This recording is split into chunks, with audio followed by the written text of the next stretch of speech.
And 89 years ago today, on a Saturday afternoon no less, just as this is, I was born. But before I was born, I don't remember because I was just going to be born. But anyway, the story that I heard from my dad and mother is that they send my older brothers for a walk with my Aunt Stefka. And it was on Wetzel Street, which is where I was born. I even know the number, 4509 Wetzel Street. We lived upstairs from Anne Blanche. And evidently, my mother was in labor, so they send my two brothers out for a walk with my Aunt Stefka. And after they returned from their walk, I was born, and I was already there, all ready for them to come up. They came up, and the first thing, they were so shocked to see a little baby sister. So one of my brothers asked my dad, "Where did she come from?" And my dad said, and he also said it to Aunt Stefka, who was only 10 years old, because there's 10 years difference in our age.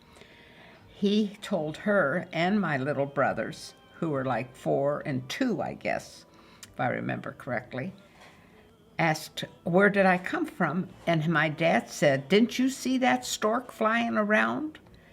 And they just in awe, I don't know what they answered, whether they said, "Oh yeah," or whatever their answer was, I don't know. But they did say that that's the question, that's the answer that they got from my dad. And that was a story about my being born on a Saturday afternoon. And here it is, 89 years later, and this is a Saturday. So that really tells you a lot. Anyway, I was born to wonderful parents. My dad's name was Walter. My mother's name was Stella. You couldn't ask for better parents. My dad was born in Poland. My mother was born in McKeesport, Pennsylvania. If I remember correctly, there was about 7 years difference in our age. My mother was very young when she had my two brothers and I. That much I remember. And my dad was just a gem. He just idolized my mother. I can remember that too. And we had a very happy home life, very secure, very loving, very caring. And we had a lot of extended family also. We had my Aunt Blanche, who's been my mother's right hand and my mother's very good friend, and a lot of wonderful neighbors. It was just like family. I do remember growing up, and we had just always, there was never a dull moment there. My earliest childhood memories, there's just so many wonderful memories, and I remember believing in Santa Claus, and I remember how happy Christmas was all the time. I remember getting this big doll, and Santa Claus would always come to the house. My parents we all went to midnight mass, and after midnight mass, all the neighbors would go from house to house and wish each other a Merry Christmas and sing all the Polish kolendy, which is just beautiful, beautiful music. And everybody was just so happy, and we were just like one big family. And as as I got older with school, everything was in the neighborhood. We belonged to St. Ladislaus Church and the school, and we were taught by nuns. Can't recall very many of their names now, but they were the Felician nuns, and I loved school and just had so much respect for the nuns and looked up to them like they were God. They were just, and we had the May procession every May. You'd walk outside and parade from the school to the church, and that was always such a happy occasion. We would have the banners, and we would have the banner of the Blessed Mary, and we would hold the strings, and those of us that didn't get that honor of holding those strings, we would bring a little bouquet of flowers, and we dressed in our Sunday best. And it was always such a beautiful day in May, and we would walk down, and all the neighbors would be out there on the street watching us. And it was such a happy, happy time. I enjoyed the school so much, and always willing to, and we respected the nuns, and they just went out of their way to make our days very happy and productive. And we'd come home for lunch. Every day we'd walk to school, and would walk home for lunchtime, would walk home. And I could still remember coming home for lunch. My dad would be there, And we never came home to a cold lunch, anything. Even your hot dogs were fried, and the onions were fried in those little buns, and to make those little sandwiches, they would all be ready at the table, waiting for us to run in and have our hot dog or little cup of soup or something. But it was always like a hot lunch and a hot meal, and you just were so excited. Then you'd run back to school, and you had to be there before the bell, because that bell came at 12:30. You had to be back at school. Oh, well, in the summer, that was an exciting time. We used to have a Pulaski field, and it was a playground. And on that playground, we used to have teachers come in. So they would teach us everything. They would teach us crafts, or they would play games with us, and they would entertain us like from 9 o'clock in the morning to 3 o'clock in the afternoon. And then all the neighborhood children would come to the playground, and we had like a little shed or like a garage maybe building inside where we'd do crafts depending on what day it was. And then once a week, we would go on to a picnic to like Oglebay Park. Now, Oglebay is a very historic place in West Virginia and a beautiful place. We have Wheeling Park and Oglebay, but Oglebay was the place to go because we as children could never get there. So this bus would come and pick us up and take us to Oglebay. We didn't get to go there that often, but when we did, it was so special. And then we had another place, it was Wheeling Park, which had all the birds and everything, and that too, it had a swimming pool. As I got older, we were able to go there. And that was a big place. That was the place to go to, either Wheeling Park or Oglebay. And both of the places had pools, and we were to be able to go swimming and stuff, and it was always the highlight of the summer.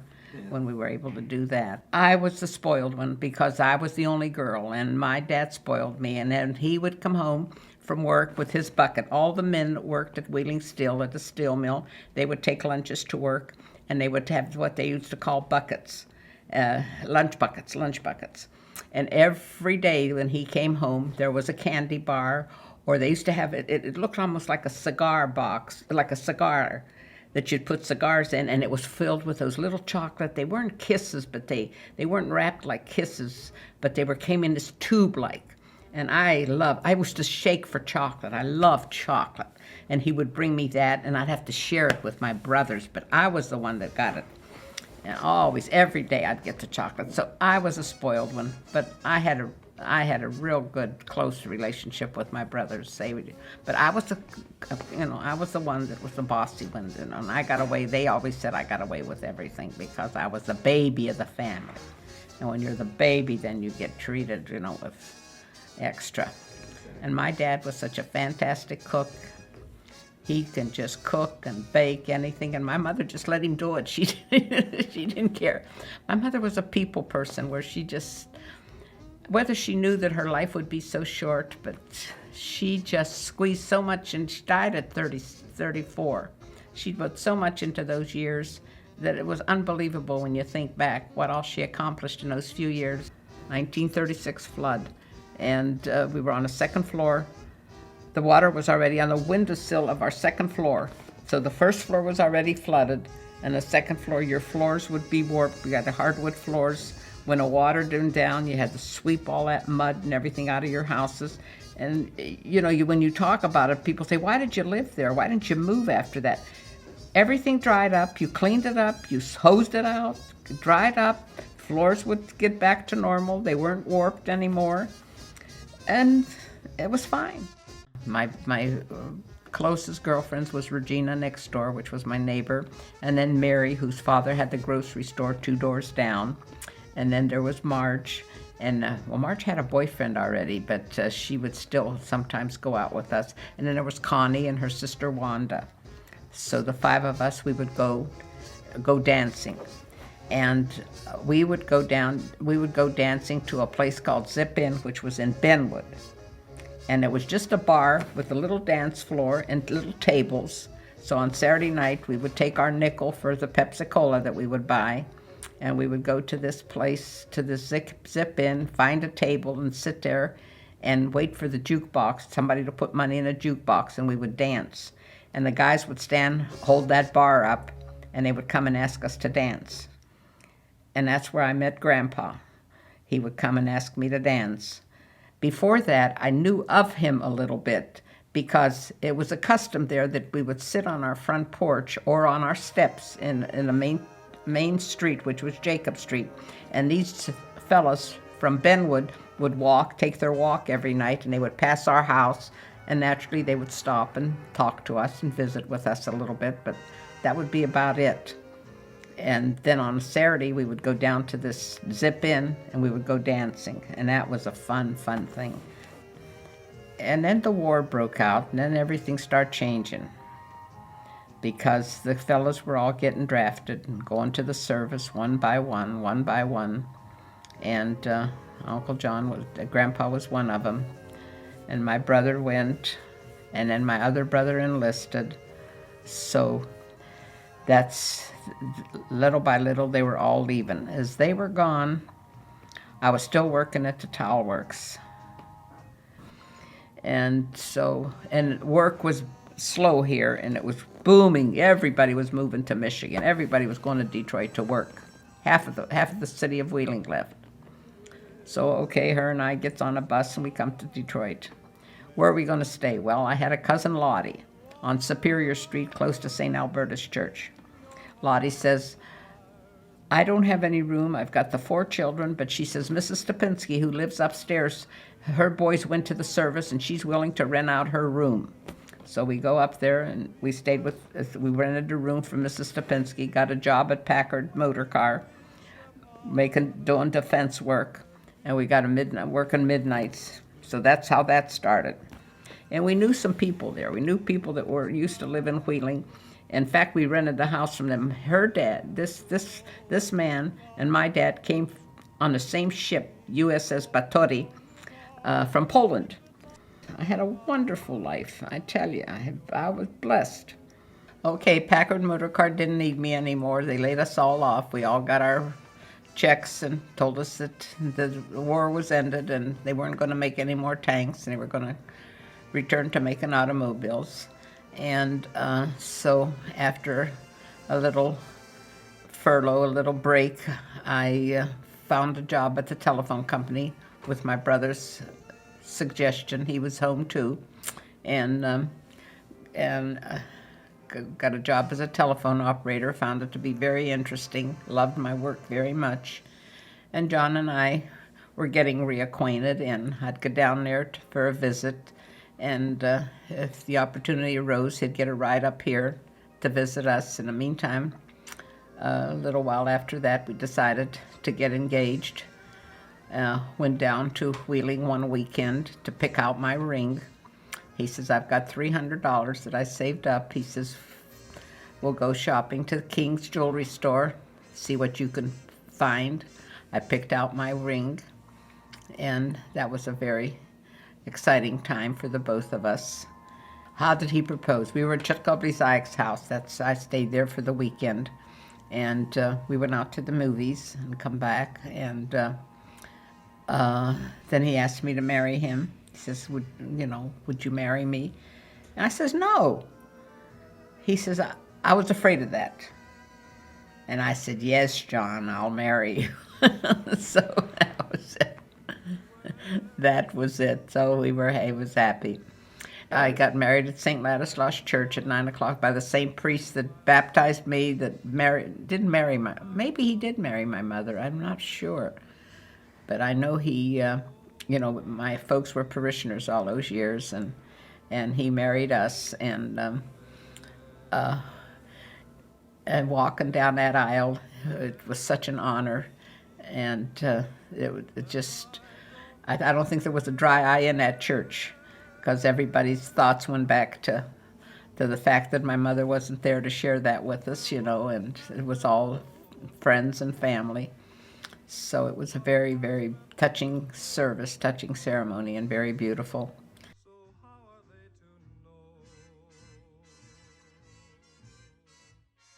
He got his master's in Morgantown, oh yeah. And he came up here and came to Michigan and looking for work, and decided he wanted to be a teacher. And being the perfectionist and the engineer that he was, I right away felt, and I think I told him many times, you're not going to make a good teacher because you're just too much of a perfectionist, and those kids, that's hard. So, but he give it a try. He got a job as a sixth grade teacher. And he says, those kids don't want to learn. Those kids don't want to learn. He said, they don't listen to me. And I just listened and waited. I said, well, he'll have to find out for himself that he's just not cut out to be a teacher because. So he got his first car, his truck, 33-quarter-inch, 3-quarter-ton pickup Chevrolet. That was his first car. Stick shift. His brother was teaching him to drive because he didn't know how to drive or anything at that time, which wasn't unusual. A lot of the guys didn't have cars and didn't know how to drive and did till after the war. So his brother, who already had a car and even had a car during the war, I think, or before the war, taught him how to drive. And we made our first trip back to Michigan in that 3-quarter-ton pickup. Picked up his nephew, then it would have been my nephew, Rudy. He came with us, helped us move all of the stuff from West Virginia back up here to Michigan, and came here. In the meantime, my dad bought this house in Hamtramck and on Fleming, and that's where we moved into that house.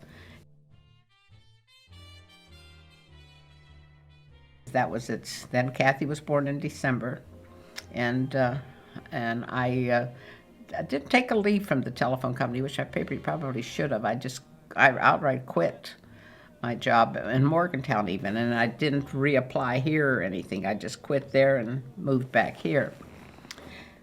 So that kind of ended my career as a telephone operator. Before that, I got promoted to service observer, which I loved, because all you did was sit there and you listened to other people's conversations, which I felt kind of guilty. But then what I was actually doing was observing the other operators to see what kind of job they were doing and to see how they were handling their customers that they were dealing with. So that was my job. But it was interesting, to say the least. Kathy and John, they were close, because Kathy was born in 51 and John was born in 54. And then for 8 years there were no children. And then Richard came along. And at that time, I went to the doctor, and she told me that I was pregnant. And I said, oh, I can't believe it. I said, after all these years, I said, you want to hear the story about my unplanned parenthood? Because at that time, that's all they talked about was Planned Parenthood, Planned Parenthood. So she says, Helen, you'll do fine. And I was almost 40, which was unheard of at that time. It was usually, most of them had their babies young. I go in there to have Richard, and this one 22-year-old said, is this your change of life baby? And I says, I don't know. All I know is I'm having a baby. I says, I don't know if change of life or whatever, but I says, I'm having a baby. Anyway, after Richard, then Patricia came along, which was such a blessing for both of us, for both of them, We were just ecstatic.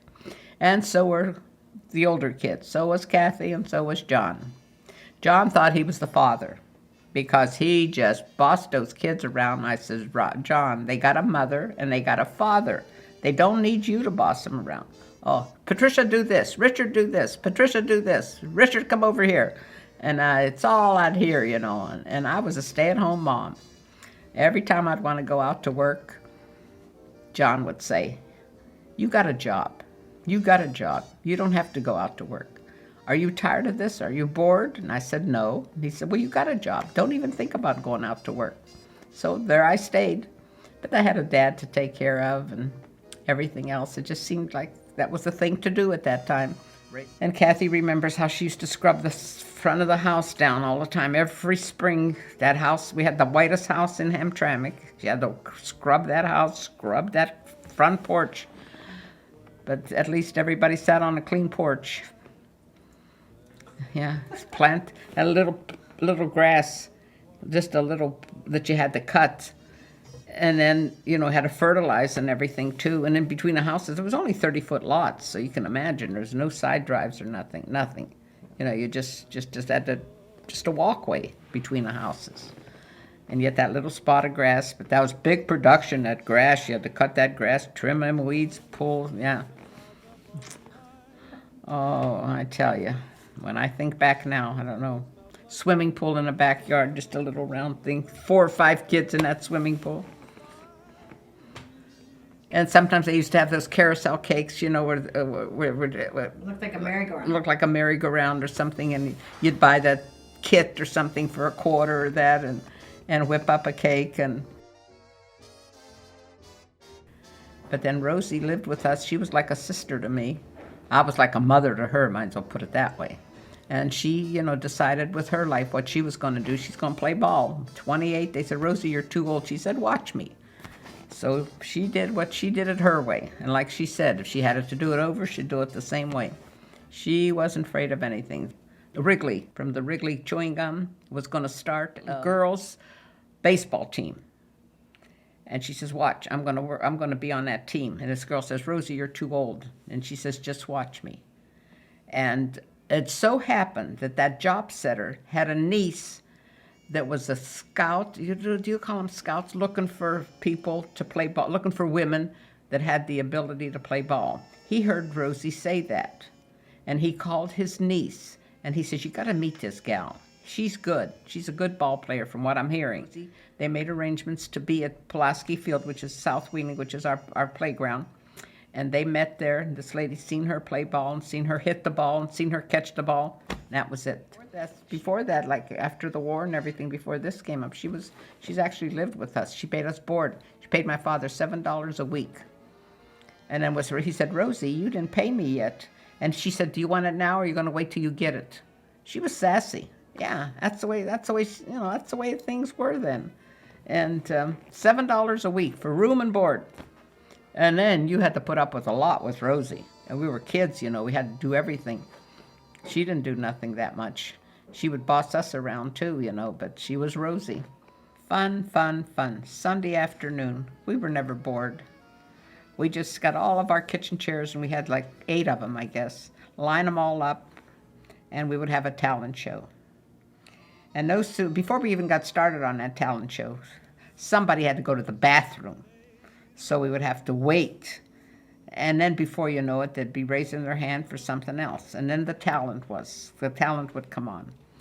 And they would dance. They would dance from one end of the kitchen to the other. And it was a big, like a farm kitchen. And then you kids would sit there and watch us and laugh and enjoy it right with us. Yeah. And that was our Sundays. That was really fun. Yeah. I remember so well taking Kathy in a stroller and, you know, warning them as we left the house, make sure you don't ask for anything and just be good. And then if you don't ask for anything, then you're going to get something. And so, oh my God, good as gold, her and Johnny both. Coming home, we were almost home, and she says, if you don't ask for anything, you don't get anything. Because there we are, almost home, and I didn't buy her anything. Oh, did I pass that confectioner's pops and run in there and get you something? You might have. I might have. You might have. I felt so bad. If you don't ask for anything, you don't get anything. Richard already was in the 2nd grade. He already made his communion in Hamtramck, and you know, and the kids had a lot of little friends, and we were close to the school where they went to kindergarten, Kosciuszko, which was walking distance, and it was just like a whole new generation, you know, after so many years not having children, and then bringing up like a second family almost.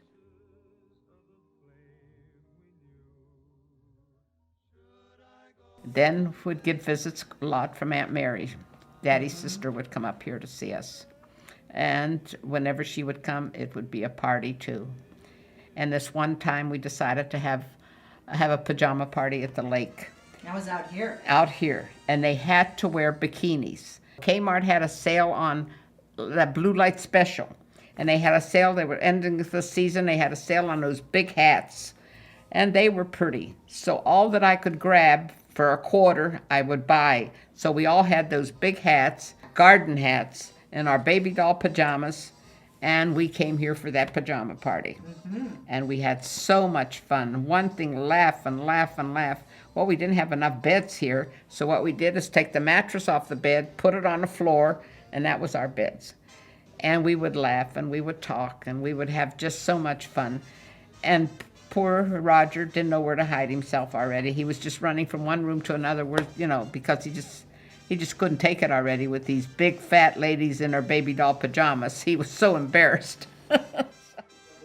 And I remember as a young girl myself, my mother telling me, don't ever do anything in private that you wouldn't want it be known in public, because sooner or later somebody is going to find out.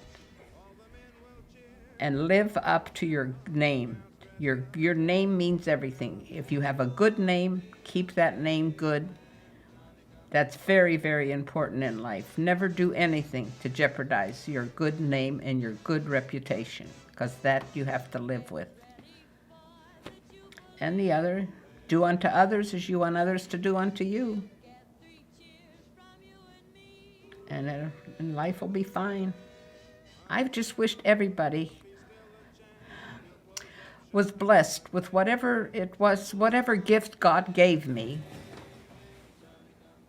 He gave me the gift that no matter who I meet, whether it's a person in a grocery store that's looking at a meat counter to see what kind of pork chops to pick, whether it's a person in a mall walking around, it seems to me that just without even realizing it or without even doing it intentionally, I just feel the warmth of other people just looking at me for whatever it is they see in me.